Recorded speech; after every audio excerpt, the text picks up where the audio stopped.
L'auto-entrepreneuriat, ce serait une sorte de modèle d'intégration à l'américaine, c'est-à-dire tout le monde pourrait commencer à travailler très simplement. Et c'est un peu autour de ce point-là que se fait l'articulation entre une mesure libérale et une mesure sociale. C'est vraiment de dire que c'est un libéralisme au service des exclus.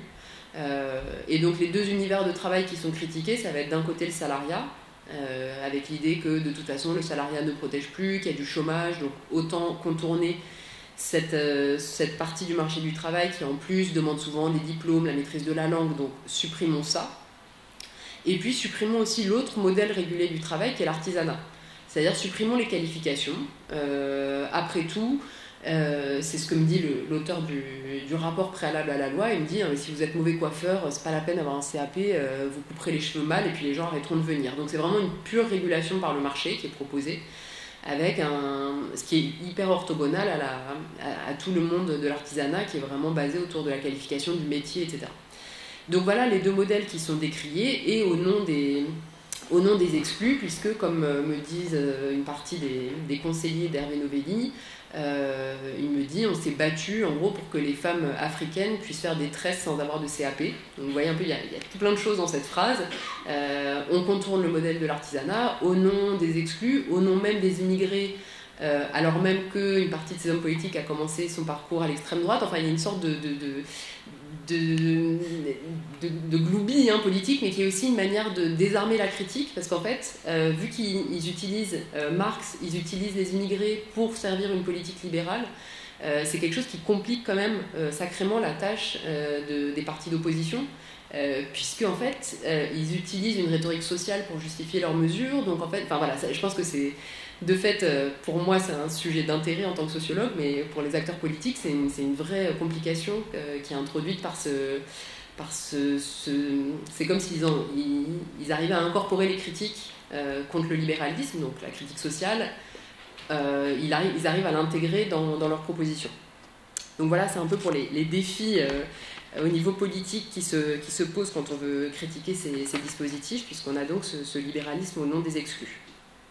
L'intitulé est assez fortement mensonger, puisque ces auto-entrepreneurs ne sont ni autonomes ni entrepreneurs en général.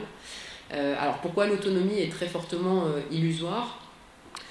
Pour deux raisons principales. D'une part, puisque les situations économiques de ces travailleurs sont extrêmement fragiles.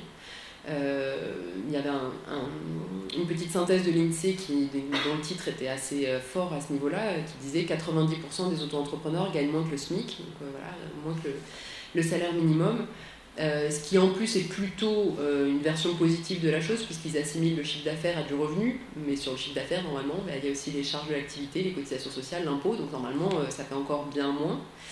On pourrait se dire que c'est moins pire qu'il n'y paraît s'ils ont une autre activité, mais en fait, il y en a quand même à peu près 60% qui n'a que ça. Donc voilà, des situations économiques très fragiles, ce qui est un peu inhérent au dispositif lui-même, parce que le dispositif est soumis à des plafonds de chiffre d'affaires. Donc de toute façon, il faut être un petit entrepreneur pour pouvoir exercer ce statut d'auto-entrepreneur. Mais là, de toute façon, ils sont très très loin des plafonds, puisque donc 90% gagnent moins que le SMIC. Il y en a une moitié qui ne déclare rien. Alors on peut se dire qu'il y a un petit peu de non-déclaration, mais il y a aussi beaucoup de très très petites activités. Donc une moitié déclare rien, un quart déclare moins de 3 000 € par trimestre, et au total, il y en a 90% qui sont en dessous du SMIC. Donc première raison pour laquelle on peut dire qu'ils ne sont pas très autonomes, c'est que quand même globalement, économiquement, ils ne le sont pas véritablement. Pourquoi je dis que par ailleurs ils ne sont pas vraiment entrepreneurs, c'est qu'on se rend compte en faisant l'enquête que les véritables usagers du dispositif ne sont pas vraiment ceux qu'on pense. C'est-à-dire que quand on parle usager d'un dispositif, on va regarder si les gens qui utilisent directement ce dispositif, donc là en l'occurrence les auto-entrepreneurs. Sauf qu'en fait, en faisant l'enquête, on se rend compte que les véritables usagers du dispositif, ce sont surtout les employeurs qui utilisent le dispositif comme une modalité d'embauche ou une modalité juste de rémunération. Et que en fait, la plupart des auto-entrepreneurs qu'on rencontre, ils cherchaient surtout du travail, des revenus, et qu'on leur a proposé ou imposé de se mettre en auto-entrepreneur pour réaliser la mission qu'il y avait à réaliser. La plupart de ces situations ne sont gérables que dans la mesure où les auto-entrepreneurs continuent à s'appuyer sur du salariat. C'est-à-dire qu'en gros, donc, comme je vous le disais, Blaise, par exemple, qui fabrique les semelles, reste vigile le week-end. On peut aussi s'appuyer sur un logement patronal qu'on avait obtenu dans son emploi précédent. Donc en gros, on garde des formes de protection qui sont liés à des emplois précédents ou bien à l'emploi de son conjoint ou de ses parents. C'est-à-dire que la plupart de mes enquêtés, leur situation elle est tenable parce qu'ils ont un conjoint salarié, parce qu'ils ont des parents chez qui ils logent encore. Enfin voilà, leur situation ne tient pas debout toute seule. Et donc on a quelque chose qui finalement ne fonctionne qu'en s'appuyant sur la béquille des soutiens familiaux et du salariat. Donc il se passe quelque chose aussi ce qu'on pourrait appeler une socialisation politique, enfin voilà, un peu un déplacement des repères, un autre rapport au monde, un autre rapport aux impôts, un autre rapport à l'État, avec l'idée en gros que les auto-entrepreneurs maintenant ils se débrouillent tout seuls, ils comptent plus sur personne, ils gagnent leur argent à la sueur de leur front, enfin quelque chose qui modifie un peu le rapport au temps, au travail, aux autres. Et qui fait un petit peu sortir des collectifs, des logiques de solidarité, etc. Donc ça, c'est sans doute quelque chose d'important. Maintenant, un collectif a travaillé sur ces travailleurs des plateformes, donc on a des aperçus sur différents types de plateformes, des micro-tâches faites en ligne, des chauffeurs Uber, des livreurs à vélo, enfin voilà, on commence à avoir un aperçu de plusieurs secteurs qui se subérisent, entre guillemets, à savoir en gros, dont le passage par des plateformes numériques a créé une brèche qui a permis d'externaliser les travailleurs, de les rendre indépendants. Et voilà, c'est ça qui nous intéresse un peu derrière Uberisation, c'est pas tant le côté innovation technologique que le fait que ça a été une opportunité pour sortir des gens du cadre du droit du travail. Et ces travailleurs des plateformes, il se passe un peu la même chose, c'est-à-dire donc ils sont très largement travailleurs indépendants quand ils déclarent, parce que sinon il y a toute une partie des micro-tâches. Là, il n'y a rien qui est déclaré, mais les chauffeurs Uber, il y a une partie d'entre eux qui démarrent en auto-entrepreneur, les livreurs à vélo aussi, etc.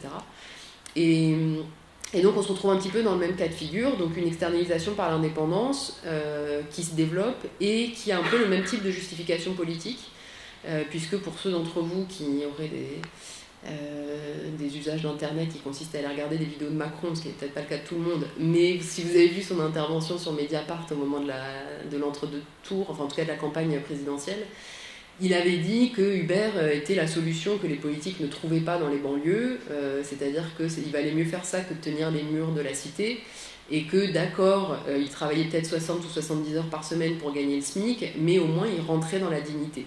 Là, avec les chauffeurs Uber, on a un peu le revers de la médaille, c'est-à-dire qu'on voit aussi ce qui se passe après quelques années, puisque il y a quand même pas mal de mobilisation dans pas mal de villes européennes, d'ailleurs, des livreurs à vélo comme des chauffeurs de transport à personne.